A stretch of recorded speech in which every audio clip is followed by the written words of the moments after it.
Hey guys, welcome back to today's video. Today is Friday, July 9th, 2021, and today I'm going to be talking about President Joe Biden's approval rating nationwide with a 51.6% approval to a 42.3% disapproval with a difference of 9.3% across the president's approval. Now, the reason why I wanted to update you guys on this is because I haven't made a video about it in a while. I said that every 2 weeks we would cover it, and I sort of got a little bit deviated from that because of other political news, the New York City mayoral race, the New Jersey and Virginia governor's race, and a couple of other things that seem to take a little bit more precedence over the approval rating. But here I am, 3 weeks later, showing you the approval rating as it is now, and it actually hasn't changed much. I mean, you haven't really seen it dramatically change, at least over the past couple of months, but it is in a position where Joe Biden does need to bring it back up to a point where it's higher than it stands now. And I know what you might be thinking. I just told you, Joe Biden has a net positive approval rating by 9.3% nationwide, with 52% of Americans approving of him as a president. And I'm not going to take away from President Biden to say that that isn't a good number, that this is not something that he should be necessarily, not happy about. But I will say that the Democratic Party would be in a better position if Joe Biden was popular. Obvious, right? But what this means for the midterms and the upcoming governor elections is that potentially Joe Biden won't have as much of a boost for Democrats as they would have if the approval rating was just a few points higher. Being up 9.3% is a very big feat considering how polarized we are as a nation. But it does need to be pointed out that Joe Biden was up by a very similar amount in the favorability, but the approval rating does sort of dictate how the midterm elections will go. If Joe Biden is popular, he will defy expectations and Democrats might actually perform well.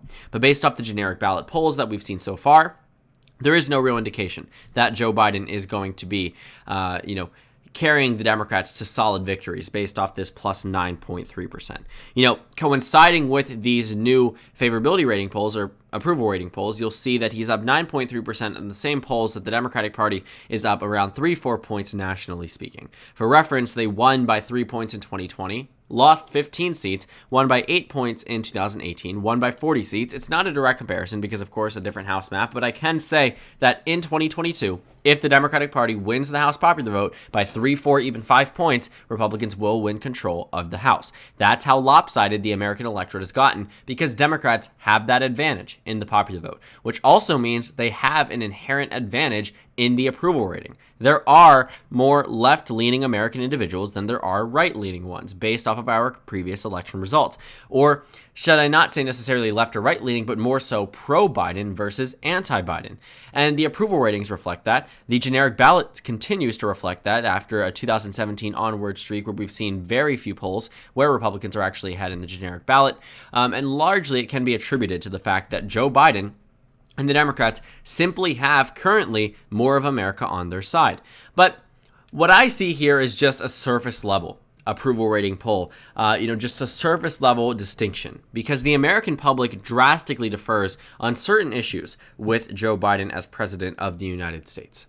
We can take a look. I'm going to be showing you Real Clear Politics. They are about even with FiveThirtyEight for the time being. Sometimes they heavily deviate. Sometimes they're right on target. Right now, it seems to be they're right on there with a 9.6% difference versus 9.3. Not a big one at all. So with the job approval rating, Real Clear Politics also provides us with the approval rating on the economy, on immigration, on coronavirus. And this is where some interesting results are held. What can you imagine the highest approval rating would be? Immigration? Not at all. This is actually one of the few parts of the Biden administration which the American public seems to be not unified by any means against him, but certainly holds some type of consensus against Joe Biden as to how he is handling the issue of immigration. For someone who started out in the polls with an actual positive the first time they were released, he ended up in the negative around the end of February and stuck with that throughout today. Now the spread is negative 10 points nationwide. Just 41% of Americans approve of the way Joe Biden is handling the issue of immigration. But it gets better. It's a complete opposite when you're looking at the handling of the coronavirus. Joe Biden up 32 points, nationally speaking. That hasn't deviated much. Why? Well, it seems that COVID-19 is getting much better. Things are reopening. Mask mandates are dropping. Schools are set to reopen with full in-person, according to the CDC, with vaccinated students no longer being required to wear masks. I mean, what's happening across the nation is a complete resurgence in our previous times, which includes rising gas prices. And that brings me to my next point. As much as the right-wing media, as much as the right wing loves to bring that up as a point, the numbers aren't reflecting that. In a true, just analytical point of view, that gas prices argument might work later on, but doesn't seem to be having a significant implication on the way that the American public views Joe Biden handling the economy or handling COVID-19. The economy approval rating closely mimics what we see on the national approval rating. It's that statement, it's the economy, stupid. It's the saying that while many cases it does seem that America is trying to defy that, in other cases, they seem to be right. And this is one of them. The approval rating for Joe Biden amongst the economy in terms of handling it is plus 10.8%. Nationally, according to RCP, Real Clear Politics, he's up 9.6%. That's a difference of just 1.2. The difference between the economy approval rating and COVID-19 approval rating, 20 points. The difference between the economy approval rating and immigration approval rating, 20 points. So you can see here that it seems as if the way that the economy goes, the rest of the nation goes. And it's pretty simple to understand. Now, before, I didn't buy into this rhetoric, at least for the 2020 election, that the history of Donald Trump in the White House with handling the economy would be enough to land him a solid victory for the presidency. And I was right. But now that I'm looking at the approval rating, the economy holds a lot more weight. Rather than it predicting solely election results, it allows us to move into the approval rating and understand why the correlation is there. Sometimes it's right, sometimes it's not. In this case, I do think it's right because it's been closely matching it, not just once, not just twice, but throughout almost the entirety of the way that Joe Biden has been governing as president of the United States and the way that the American public has responded to that. I mean, within his first few weeks, he was up 22 points, 11 points, 19 points with a low of 4 that was redone a week later by the same pollster, showing him up 12 points. I mean, what happened in terms of how he handled the economy, he never really was in the negative with one exception, that being the Politico Morning Consult poll that showed him behind 7 points, 54 to 47, which the math really isn't mathing at that point, but then again, negligible at that. Maybe that's how they rounded up. But the takeaway is that Joe Biden's handling of the economy seems to be matching what we see here, which isn't necessarily something that I would say the Democrats should be flaunting. Might I remind you, in 2020, when the Democratic Party retained control of the House, they didn't do it easily. They won the popular vote by 3.1%. Guess how many swing districts they won? 0, right? Guess how many Republican narrowly expected districts they won? 0. And I'm sure you can guess that there were 0 won by Democrats in the Republicans expected to win easily column. For reference, in 2018, they at least got a district in the easily column, got many in the narrow column, and got most of the toss-up districts. It seems to be completely lopsided in 2020. And that was with the Democratic Party winning by 3.1%, nationally speaking. Which means if Democrats have a similar type of popular vote margin, they'll probably lose the House majority. And I would bet on it. But it's not just the approval rating that has taken a little bit of a hit. It's also the favorability rating for Joe Biden. Because he's the president of the United States, the American public will often misconstrue these questions, where they will say, I approve of him as a person, and I approve of him in his job, and they're one and the same. And for many Americans, it might be one and the same. If you don't like Joe Biden as a person, you're less likely to agree that he's doing good in terms of how he is being a president or not, and vice versa. If you love Joe Biden as a person, it's hard for you to see the negative in his administration, which means that you are going to be in a position where you're answering the same to both questions.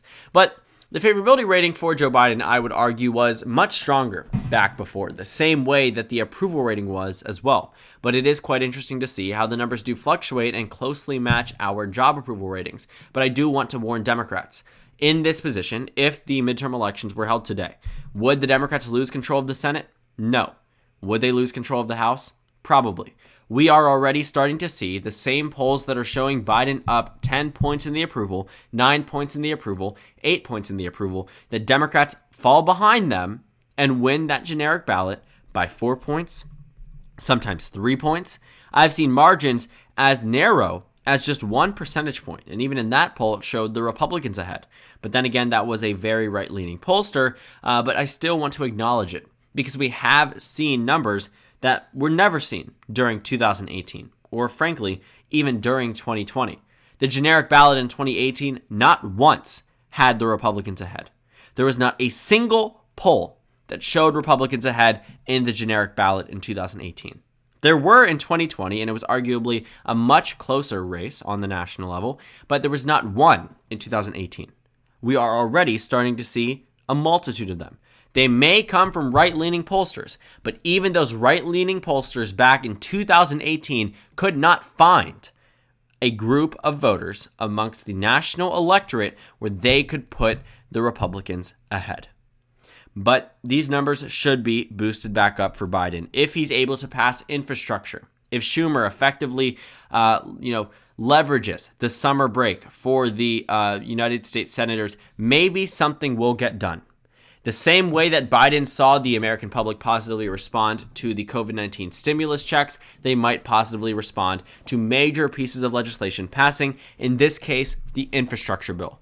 The American public doesn't like a stagnant government. When you have a trifecta and you aren't passing major pieces of legislation, the American public begins to worry.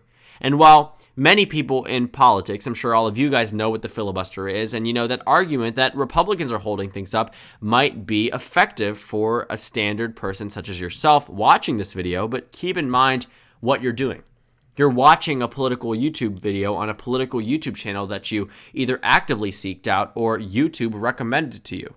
For the average American voter, out of the 160 plus million of them, they are in positions where many of them don't actively seek out political information. The last time they heard of a filibuster was either when they turned on the news, which sometimes people don't actually watch and just, read the headlines but don't completely understand it, and that is the case for a lot of American politics, or the last time they heard of filibuster was in their civics class in high school or one of their government classes in college. But other than that, they really have no idea what the filibuster does. It's the same thing as when people now ask, looking back at Obama's majorities, why didn't the Democratic Party do more? Why was it just the Affordable Care Act? Or, even in a position where Republicans were in control, everyone would argue, Obama was in for 8 years. What did he do besides the first two? And then you realize he didn't have control of just one chamber, two chambers after 2014, and everything went downhill. But not only was the Affordable Care Act the main major piece, that was difficult to pass in itself. Even though Democrats had 59 senators to 41, preventing them from reaching 60 was the GOP's ultimate objective in 2008. And they did it. It required a lot of strategizing for the Democratic Party side in order to overcome such a large pushback from not only the GOP, but also the American public. The thing about the infrastructure bill, though, is that Joe Biden is not in a position where that will hurt his approval rating. The Affordable Care Act certainly did hurt Obama's approval rating. Obama started out in office with a 68% approval, and by the time we saw the midterm elections roll around a year after he was in office, sometime around this time period, 2 years after he was in office, his approval rating had hovered down to a point where it was in the negative. And then if you take a look at his reelection, it boosted back up. But the takeaway is the Affordable Care Act did not dramatically help Barack Obama. And the COVID-19 stimulus check did not dramatically help Joe Biden, but it didn't hurt him. The Affordable Care Act hurt Obama. What's in the United States Senate, that infrastructure bill, the voting rights bills, those will not hurt Joe Biden. It's a different circumstance. The Affordable Care Act in 2008 or 2009, 2010 time period was viewed as radical. Today, we have plenty of top Democratic politicians actively calling for Medicare for all, including the Vice President of the United States, who ran on a presidential platform to pass Medicare for all. We've gone from a question of, in 2008, should the minimum wage be $10, now to $15. The American public is moving towards the left, at least as it stands on certain issues. And that's why I believe if infrastructure and other bills start to pass, Joe Biden's approval rating will uptick. Because right now, the American government looks stagnant. But the only people, at least supposedly in power, because some Democrats would argue Republicans have real control, that Joe Manchin is practically the majority leader. Besides all that, think about it from the perspective of the average American voter. And think about why Joe Biden's numbers are just 9.3%. Months ago, it would be the beginning of his presidency. You saw it at most a 20-point difference between the approval and the disapproval. And that wasn't shocking to see. Today, that's been cut in half. Just 2 months ago, if we take a look at May, at the end of May even, Joe Biden up 15 points, 14.5% nationally speaking. That's high. 15 points is high. 9.3% is a significant reduction because you go down that same pathway, wait 2 more months, it reduces by 6 points again, and where does that bring you? Just +3. So what I see here is that while the approval rating, sure, looks positive, and in reference to Trump is positive, it's not enough to say that the Democrats should even be comfortable being up just 9.3%. They have a standard that is not applied to Republicans, Independents, Libertarians, Green Party candidates, that they need to win the popular vote and more. The popular vote is just a question of whether or not they got more votes in California than they're used to for the GOP. For the Democrats, that's their baseline. If they're not winning the popular vote, I'm telling you now, they're not winning the election. But for 2022, Democrats will probably still have that advantage in the generic ballot, will still have that advantage nationally speaking, but that doesn't exactly translate to major victories or retaining the House at all. It will still require a lot more intervention on behalf of the Democratic Party and an increased approval from what we're seeing today. Am I saying this is bad for Biden? Not necessarily, but it can be much better, and it has been better in months prior. So all eyes on the approval rating. We'll see what happens here. This will directly determine what type of year 2022 will be. Right now, it seems Joe Biden is fizzling out of his honeymoon period, but only time will tell. So thank you guys so much for watching this video. Make sure to comment down suggestions below. Subscribe on the left if you haven't already, and check out the Instagram and Twitter. At the bottom left of the screen, there's also a Discord server for you to go ahead and join. On the screen, there's a video you can watch, and then a playlist for my 2022 Senate election analysis videos. Again, thank you guys so much for watching, and I will see you all tomorrow.